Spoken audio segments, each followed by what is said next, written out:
បើសិនជាអ្នកគ្នាទៅតែចាប់ដើមហាត់ប្រាណឬក៏ចង់ហាត់ប្រាណតែដឹងគួរចាប់ដើមពីចំណុចណាទៅណាចាំខ្ញុំប្រាប់អ្នកគ្នាអំពីចំណុចទាំង4នេះដែលខ្ញុំធ្វើនៅពេលដែលខ្ញុំហាត់ប្រាណតឡើងគីឡូខ្លួនឯងពីគីឡូ57ទៅដល់គីឡូ70ចំណុចទី1គឺអ្នកគ្នាត្រូវដឹងពីរបៀបហាត់អ្នកគ្នាត្រូវតែស្គាល់ឈ្មោះនិងស្គាល់ផ្នែកនៃសាច់ដុំរបស់យើងហើយដឹងពីលំហាត់ប្រាណនៅក្នុងការហាត់ដើម្បីចូលសាច់ដុំទាំងអស់នោះហើយវិធីហាត់តាមផ្នែកនីមួយៗគឺមានច្រើនខ្លាំងមែនទែនអ្នកគ្នាធ្វើការ search តាម TikTok ឬក៏តាម YouTube បានចំណុចទី2គឺរបបអាហារបើសិនអ្នកគ្នាហាត់តឡើងគីឡូគឺអ្នកគ្នាត្រូវញ៉ាំឲ្យបានច្រើនពេលអ្នកគ្នាត្រូវដឹងពីកាឡូរីដឹងពីប្រូតេអ៊ីននៅក្នុងសាច់នៅក្នុងបាយហើយដឹងពីកាឡូរីនិងប្រូតេអ៊ីនដែលខ្លួនប្រាណអ្នកគ្នាត្រូវការក្នុងការញ៉ាំដើម្បីតឡើងគីឡូឬក៏សរកគីឡូហើយបើសិនអ្នកគ្នាហាត់ដើម្បីសរកគីឡូតែយកសាច់ដុំ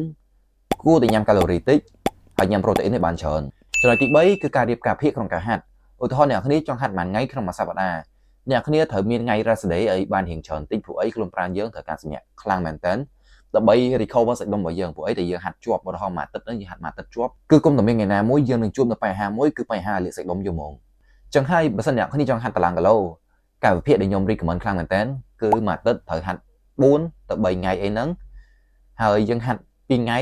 ចន្លោះមួយថ្ងៃហើយ2ថ្ងៃទៀតបន្ទាប់មកសៅរ៍អាទិត្យយើងមិនហាត់ទេហើយចំណុចទី4ចំណុចដែលអាចខ្វះបាននិងអាចមើលរំលងបានគឺការគេងគឺសំខាន់មែនតើសម្រាប់ខ្លួនប្រាណរបស់យើងក្នុងការ recover វិញបើសិនអ្នកគ្នាគេងបានតែ5 6ម៉ោងហើយអ្នកគ្នាទៅហាត់គឺអត់មានកន្លងហាត់ទេចឹងហើយពេលដែលអ្នកគ្នាគេងហ្នឹងគឺជាពេលសាច់ដុំរបស់យើងគឺវា recover ហើយដល់ពេលដែល recover ហ្នឹងហើយគឺជាពេលដែលសាច់ដុំរបស់យើងវាចាប់ផ្ដើមដំណើរការហើយរីកមានអីចឹងណាអ្នកគ្នា